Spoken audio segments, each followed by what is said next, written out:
Hello students, बहुत ही अच्छी खबर आपके लिए। DFCCIL में आपके लिए बहुत ही अच्छी वैकेंसी आई है, इलेक्ट्रिकल ब्रांच के लिए भी, मैकेनिकल ब्रांच के लिए भी और सिविल ब्रांच के लिए भी। और इसका एग्जामिनेशन होगा, बिल्कुल फॉर्म फिलिंग स्टार्ट हो चुका है। क्या क्या प्रोसेस है, कैसे सिलेक्शन होगा, ठीक है, ये क्या एज लिमिट है, क्या क्राइटेरिया है, ये सब हम लोग इस वीडियो में डिस्कस करेंगे। तो वीडियो को लास्ट तक देखें। सबसे पहले हम बात करें, अगर हम बात करते हैं DFCCIL की, तो DFCCIL का जो इंपॉर्टेंट डेट्स की बात कर लें तो ऑनलाइन फिलिंग डेट जो है वो 20 तारीख से स्टार्ट हो चुका है और 19 जून तक जो है वो फॉर्म आप फिल कर सकते हैं, ठीक है। अगर हम बात करें आपका टेंटेटिव एग्जामिनेशन डेट की, तो बीटेक स्टूडेंट्स के लिए सिर्फ 2 CBT हैं, बिल्कुल ध्यान रखिएगा, कोई कंफ्यूजन वाली बात नहीं है कि CBT 1, CBT 2 और CBT 3, सर 3 CBT हैं क्या? बीटेक के लिए सिर्फ 2 CBT हैं, ठीक है। हाँ, अगर जो मैनेजमेंट कोर्स वाले बंदे हैं उनके लिए है CBAT, ठीक है, जो एप्टीट्यूड टेस्ट होगा वो। तो CBT का जो डेट दिया हुआ टेंटेटिव डेट वो है अगस्त 23 में और CBT 2 का जो डेट है वो है दिसंबर 23 में। CBT के बारे में भी हम आगे बातें करेंगे कि CBT में कैसे कैसे क्वेश्चंस होंगे, क्या क्या क्वेश्चंस होंगे, ये सब हम लोग डिस्कशन करेंगे। तो बिल्कुल वीडियो को देखते रहिए।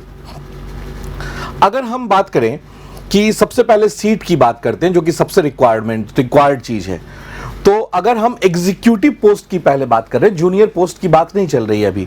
अगर हम एग्जीक्यूटिव पोस्ट की बात करते हैं तो टोटल वैकेंसी सिविल ब्रांच के लिए 50 है। इसमें रिजर्वेशन कैटेगरी के हिसाब से है, जैसे अनरिजर्व के लिए 24, SC के लिए 5, ST के लिए 3, OBC नॉन क्रीमी लेयर के लिए 13, EWS के लिए 5। तो ये सब तो आपके रिजर्वेशन वाइज होंगे। टोटल वैकेंसी अगर आप जाने तो 50 है, क्लियर।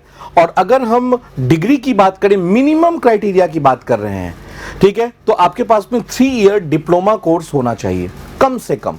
ऐसा नहीं कि बीटेक वाले अप्लाई नहीं कर सकते हैं, बीटेक वाले भी एग्जाम दे सकते हैं बड़े आराम से। आपने एमटेक कर रखा है, दे सकते हैं, लेकिन मिनिमम डिप्लोमा डिग्री होनी चाहिए। क्लियर है यहां तक? चलिए अब देखिए ध्यान से। अगर हम बात करें इलेक्ट्रिकल की, तो इलेक्ट्रिकल के लिए 30 सीट्स हैं। इलेक्ट्रिकल के लिए 30 सीट्स हैं, सेम क्राइटेरिया है। 3 ईयर का डिप्लोमा होना चाहिए, मिनिमम मार्क्स जो है वो दोनों में 60% होने चाहिए आपके पासिंग एग्जामिनेशन जो है उसमें। इसके बाद अगर एग्जीक्यूटिव के लिए बात करें तो मैकेनिकल के लिए पोस्ट नहीं है, सिर्फ और सिर्फ पोस्ट किसके लिए?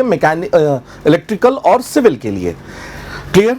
अब अगर हम आगे बात करें तो आगे और भी वैकेंसी है, ठीक है, जो अब फाइनेंस के लिए इससे अपने को कोई मतलब है नहीं। इंफॉर्मेशन टेक्नोलॉजी की बात करें तो उसमें 6 वैकेंसी हैं, ठीक है। इसमें आपका या तो BCA का डिग्री या तो ITCS का डिग्री या डिप्लोमा डिग्री तो चलेगा, कोई दिक्कत नहीं, बीटेक है तब भी भर सकते हैं। इसके लिए 6 सीट है।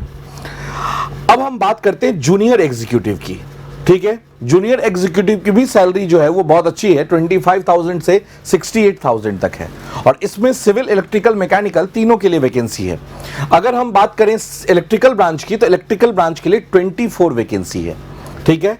और इसमें जो मिनिमम क्राइटेरिया है वो है मैट्रिकुलेशन, जो कि 60% के साथ में, और एटलीस्ट ITI होनी चाहिए, हायर डिग्री है तब भी आप एग्जाम दे सकते हैं। और इसी तरीके से अगर हम बात करें किसके लिए, सिविल के, मैकेनिकल के लिए बात करें तो मैकेनिकल के लिए टोटल 9 सीट है।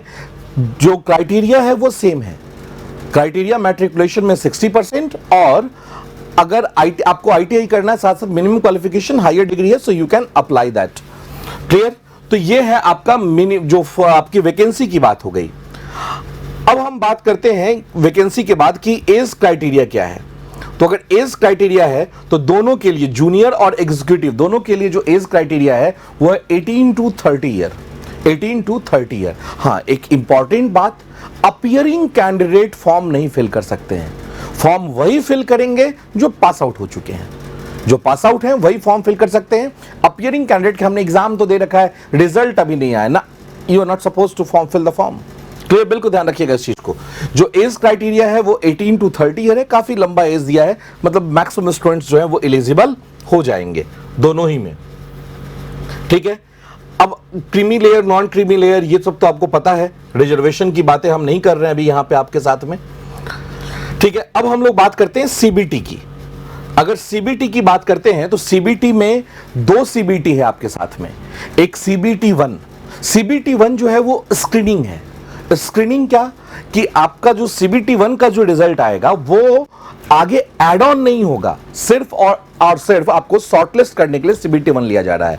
जो CBT 1 कंप्लीटली नॉन टेक्निकल होगा, 100 क्वेश्चन होंगे और 90 मिनट का टाइम होगा। अगर हम CBT 1 के सिलेबस की बात करें तो CBT 1 का सिलेबस भी हम देख सकते हैं, ठीक है। CBT 1 में जो है वो मैथमेटिक्स है, numerical ability, general awareness, general science, logical reasoning and knowledge about railways, ठीक है। ये है आपके CBT 1 का। जब CBT 1 आप क्लियर कर लेंगे तो CBT 2 होगी, और CBT 2 में आपका टेक्निकल एग्जामिनेशन होगा। 120 क्वेश्चन रहेंगे, 120 मिनट टाइम रहेगा। CBT 1 और CBT 2 दोनों में ही निगेटिव मार्किंग है 1/4। बिल्कुल ध्यान रखना है, तो आपको बहुत ही संभल के एग्जाम देना है। क्लियर सी बात है। तो ये है आपका जो एग्जामिनेशन की बातें, एग्जामिनेशन किस किस चरण में होगी।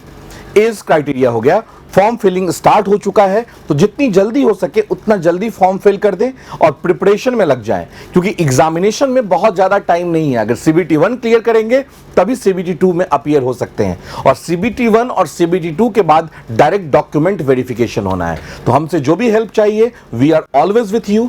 तो अगर आपको इंजीनियर्स अकेडमी से बातें करनी है तो आप अपने हमारे हेल्पलाइन नंबर पर बात कर सकते हैं। Okay, thank you and all the best for your future. If you really like the video, please hit the like button, share the video, subscribe to our YouTube channel and press the bell icon for the latest updates. Thank you.